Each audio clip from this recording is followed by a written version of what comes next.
Hey guys, this is the SoundPeats Tws Earbuds. It do have spectacular features where you might find Qualcomm UCC3040 chipset and Qualcomm AVTX adaptive and 8.0 CVC noise cancellation and IPX5 waterproof rating. Oh yeah, impressive features. And humongous thing in the box is 35 hours playtime. Without further being said, let's get started.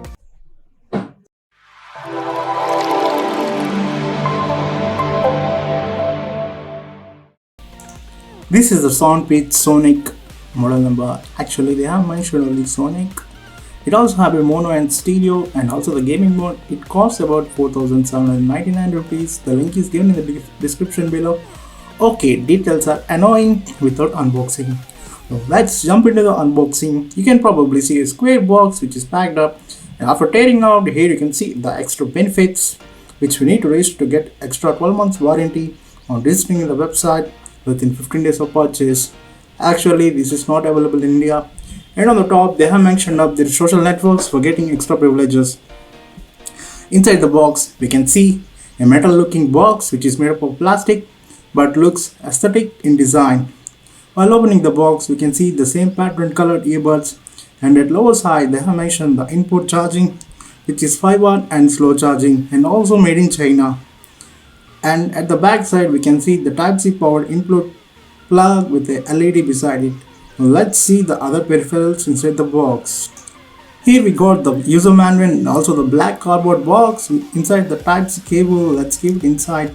And also they have given a special gift which really surprised me a lot.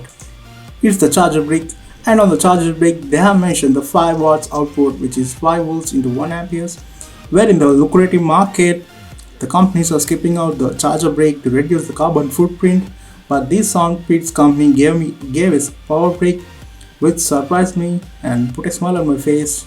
It is so petite when comparing with the regular charger bricks. Okay, now let's check out the features, the earbuds performance and also the technical specs. Here they have placed the sticker on the charging pins to get the first delightful experience by the customer, and while removing the stickers they are getting charged up with the juice present in the box. These LED lights on the earbuds are pretty much eye-catchy.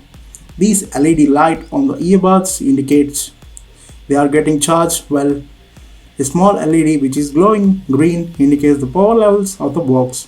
Now let's connect with the Bluetooth.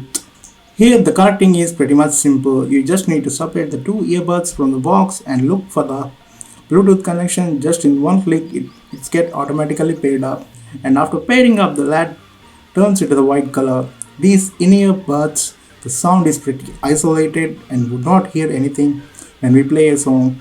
With a single tap you can play and pause the song or video, and double tapping on the right earbuds which helps to raise the volume, and on the left double tapping you can reduce the volume. Pressing and holding the left earbuds for 1.5 seconds helps in getting the previous track, and the right earbuds for 1.5 seconds helps in getting the next track. With a single tap on the right one helps in answering and hanging up the call, and holding it for 1.5 seconds helps in rejecting the call. While the triple tap on the right side helps in activating the voice assistant, and the left triple tap. These features are a bit sophisticated. Maybe after a few days you may get used to it. And when the outside LED is turned off and inside LED continues to glow, it means it's fully charged. Annoying part is slow charging, but it has a 35 hours playtime which completes the week with the 5 hours usage per day. Almost took 1.5 hours to completely charge up. Even when the Bluetooth is not connected with earbuds, it gets automatically powered off. Okay, in the beginning, I have mentioned the Qualcomm QCC3040 chipset. Usually Qualcomm sets up two range of chipsets according to the pricing, whereas the QCC3040 is an extremely entry-level chipset with many good features, while comparing with the QCC5124 is premium level chipset which has the pretty good features according to the pricing.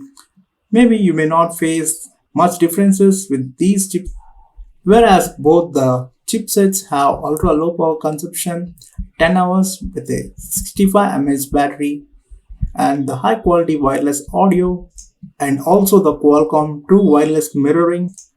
Actually, the Qualcomm True Wireless Mirroring is the new method, and the Qualcomm True Wireless Stereo is the old. Usually, when the main earbud is in use and the other one is in the box, and while we open the other one, it gets automatically mirrored up, and you may not feel the latency. Yeah, but in the stereo mode, you may feel the latency. It's not that significant.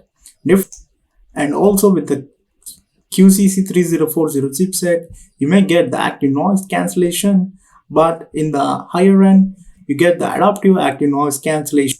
And with the QCVC technology, you may get better quality calls. If you use a mobile that supports aptX, better connectivity in every aspect you may get, and also it depends upon the music file to get the immersive experience with a higher bitrate. Okay, that's all for today. So far, you might feel this is better than many other known brands with the specified features and worth buying. If you enjoy my content, subscribing to my channel would be an incredible support. And I am Ashra, this is #GEEK, and we'll meet in the next one. I played it in a sense, a feel of discontent. I'm finally facing it all, fearless.